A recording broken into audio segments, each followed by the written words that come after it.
Alright, listen up, you analog stick sorcerers of the 7th generation of consoles. We're talking about Skate.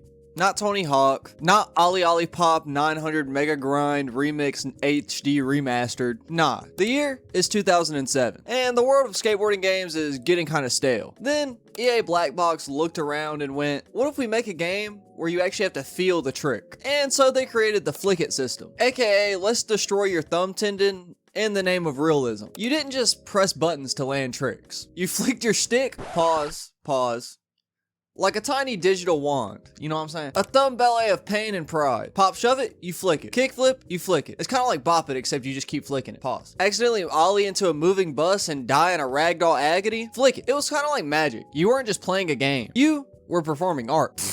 No, you weren't. No, you were not. San Venelona, the fictional fusion of San Francisco, Vancouver, and Barcelona, felt like the skater's promised land. A world where gravity is optional and the cops are slightly inconvenienced. You start as a random nobody. No name, no sponsors, just a skateboard, a dream, and a cameraman named Giovanni recording your every move like he's auditioning for Jackass 4. And that's what made Skate 2007, not the new one. We'll get to that.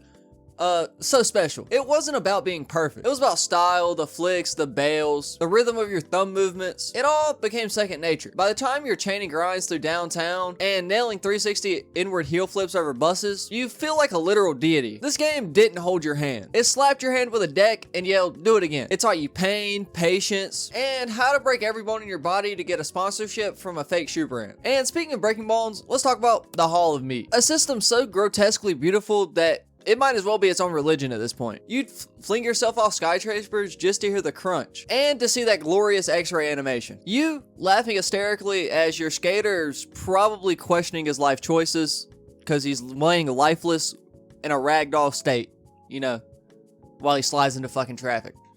Poor guy.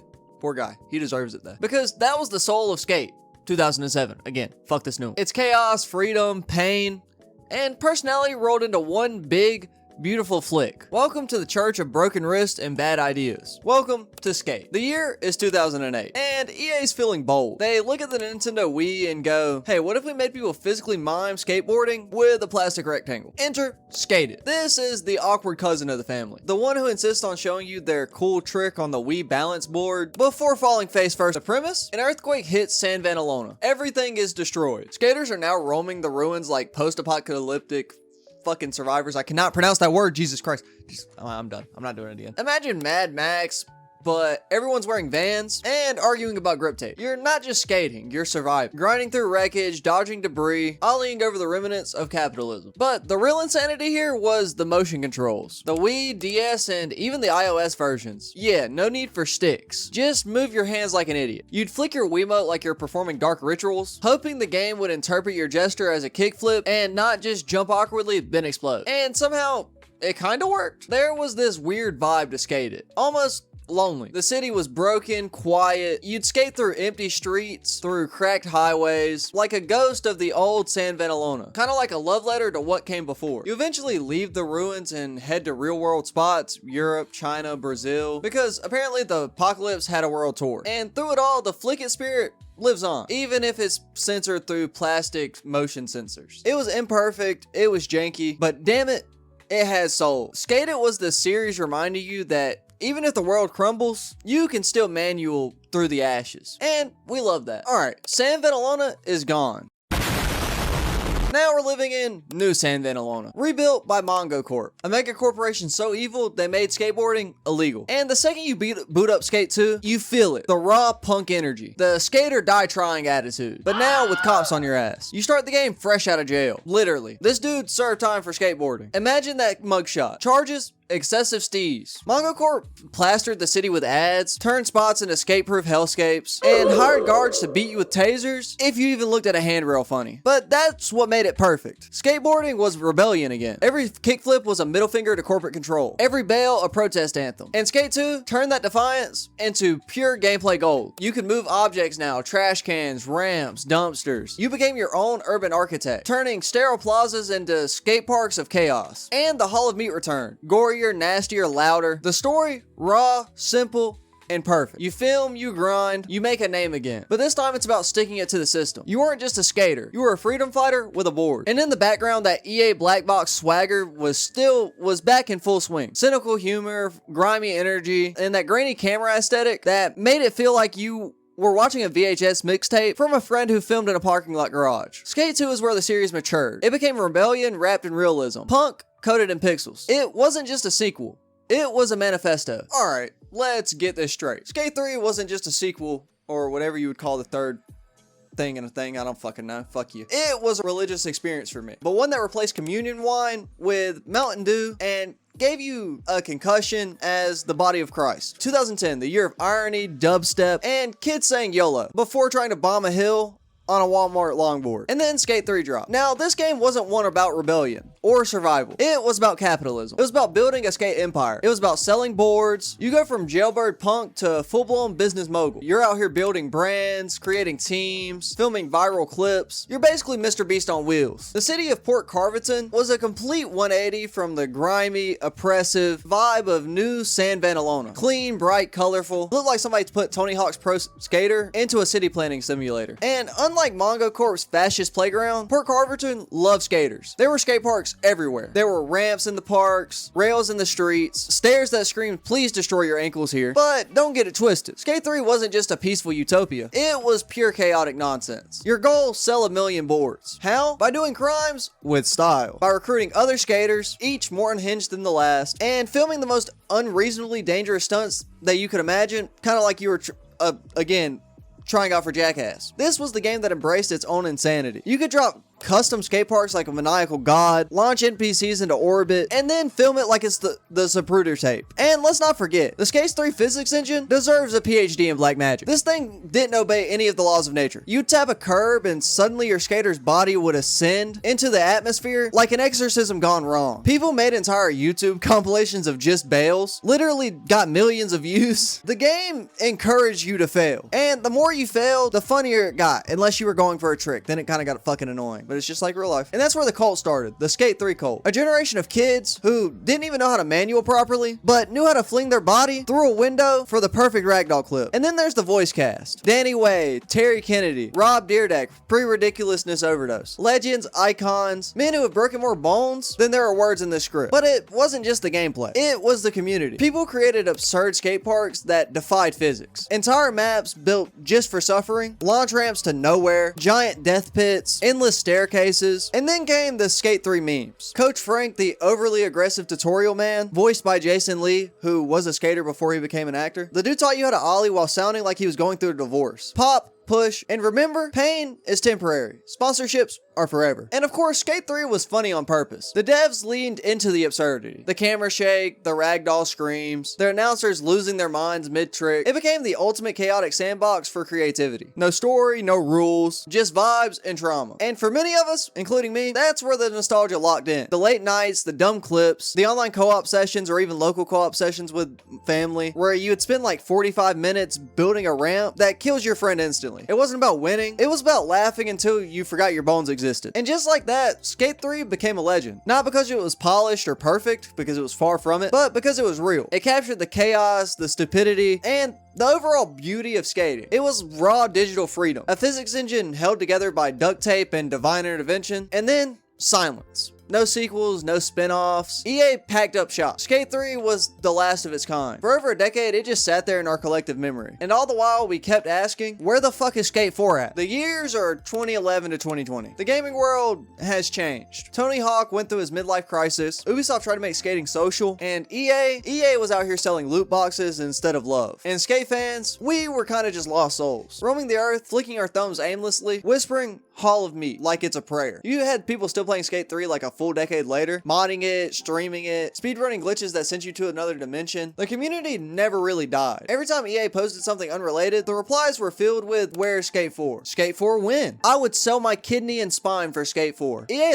ignored us like a dad who went to go get milk in the 2010s. Years passed, consoles evolved, franchises came and went, and Skate just sat there, dormant, waiting until one day, a whisper on Twitter. It was 2020. Out of nowhere, EA dropped a nuke on the internet. A new skate game was officially early in development. No footage, no details, just confirmation. And that was enough. The fandom collectively lost their minds. Skate kids were crying, old heads were screaming. EA stock went up 4% purely off broken wrists and nostalgia. It was real. Skate was back. But we had no idea what was actually coming. Bro, skate dot, skate period.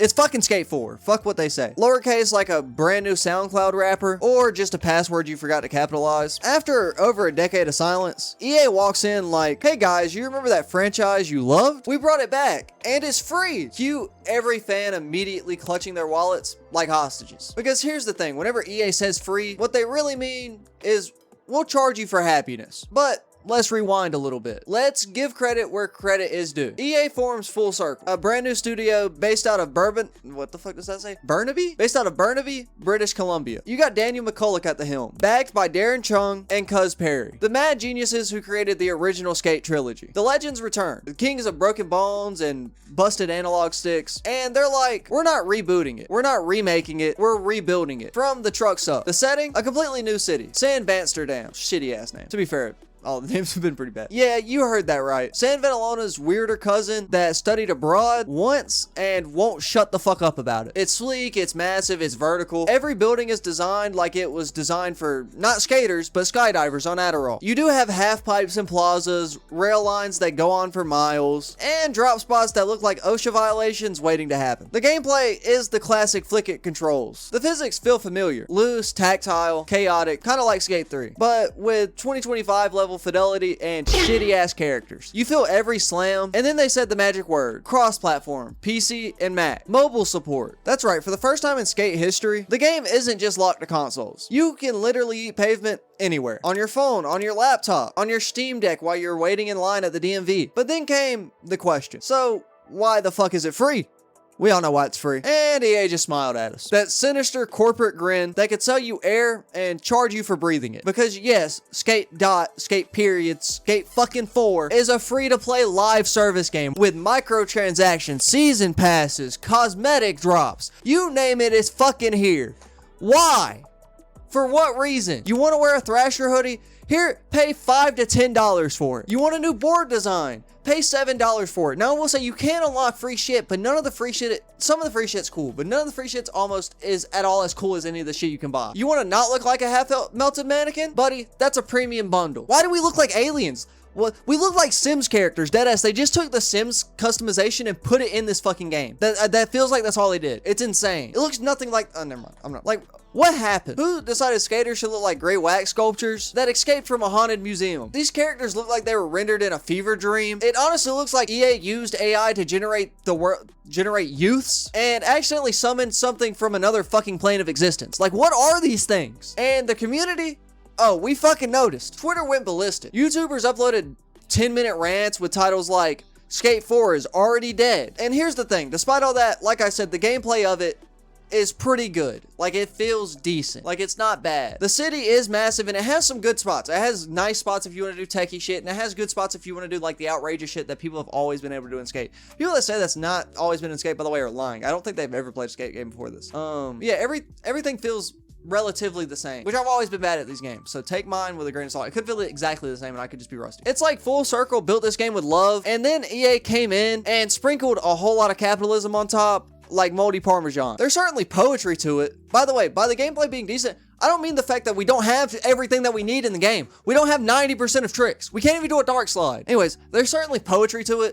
After all these years of waiting, we got Skate 4, and it's everything we fucking feared, but it has some of the things that we wanted. The game's alive, constantly updating, new challenges every week, new boards, new brands, community events where everyone flings themselves down the same 40 stair and calls it content, and best of all, the return of Giovanni, our cameraman king, although they did his motherfucking ass dirty. The man, the myth, the lens-wielding chaos god. He's back calling out tricks, hyping your lines, documenting your descent into bone-breaking immortality. Also, just another thing, why is there an AI? Why do we not just have real people teaching us how to do the shit that we're doing? Why are we getting AI shit to do it? It doesn't make sense. It's broken.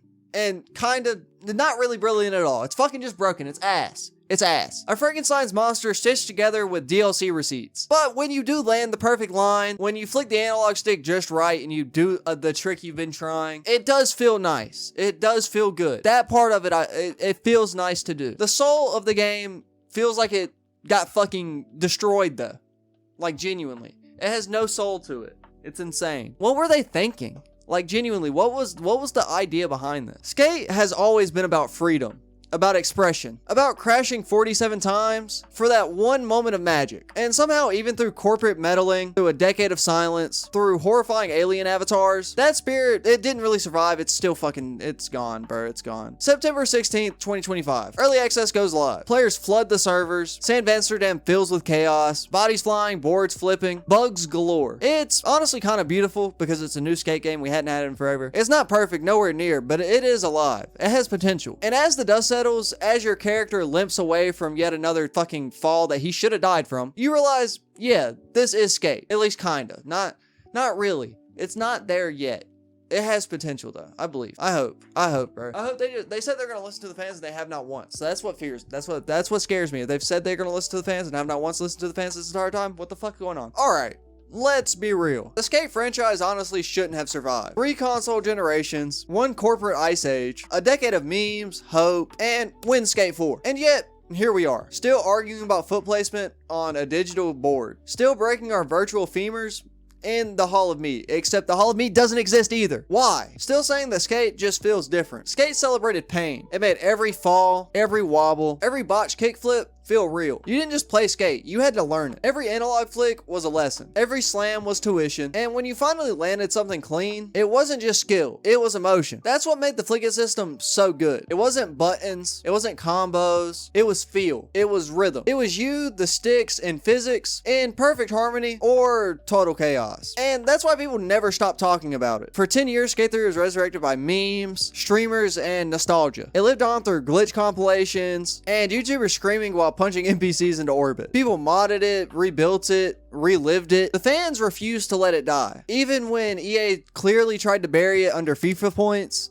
and Apex Legends skins. This wasn't a fan base anymore. It was a movement. The Skate community became like an underground punk scene. DIY servers, fan-made decks, video shot in low-res cityscapes, pure love for the grind. So when Skate died, Skate period, Skate 4, fuck you, 2020, the one in 2025, whenever it dropped, even with the microtransactions, which I fucking hate, the cursed alien models looked like shit, people still are always going to show up because this isn't about EA anymore.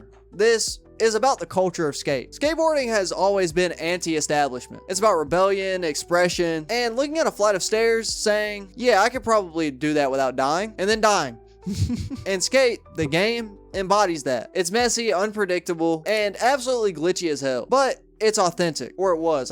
This new one's not authentic. Even whenever the servers lag, even whenever your skater spaghettifies into the atmosphere, there's something profoundly human about it. Because in Skate, every failure is hilarious. Every success feels earned, and every session, even the broken, buggy, rage-inducing ones, ends with you grinning like an idiot saying, one more try. And that's the secret. That's why Skate endures. It's not about graphics. It's not about online stores or EA's quarterly reports. It's about connection. It's about that shared language of skateboarding, the universal understanding of bailing, retrying, and improving. And that's why if Skate 2025 collapses under its own live service nonsense, even if EA pulls the plug and sells board textures as NFTs, the spirit of the community will never die because it lives in every player, every skater who picks up an analog stick or a board and flicks the perfect ollie, kick flip, tray flip, fucking does a boneless, does a no comply, do whatever the fuck, whatever makes you happy. It lives in every ragdoll physics fail that makes someone choke on their G Fuel. It lives in every YouTuber still uploading Skate 3 moments in the big 2025. Skate never died. It just respawned. Alright, and so yeah, that's the entire history of Skate, like the franchise. I hope y'all enjoyed. If I missed anything, let me know down in the comments. If you did enjoy, make sure to like, share, subscribe. You know the deal. You know the YouTuber fucking thing. There's a video here, somewhere. There's a video somewhere around here. I'm not doing that fucking hand. There's a video somewhere around here. I just did the fucking 6-7 hand motion. I'm disappointed in myself. I didn't do that on purpose. It's somewhere around here though. Click it and yeah, peace.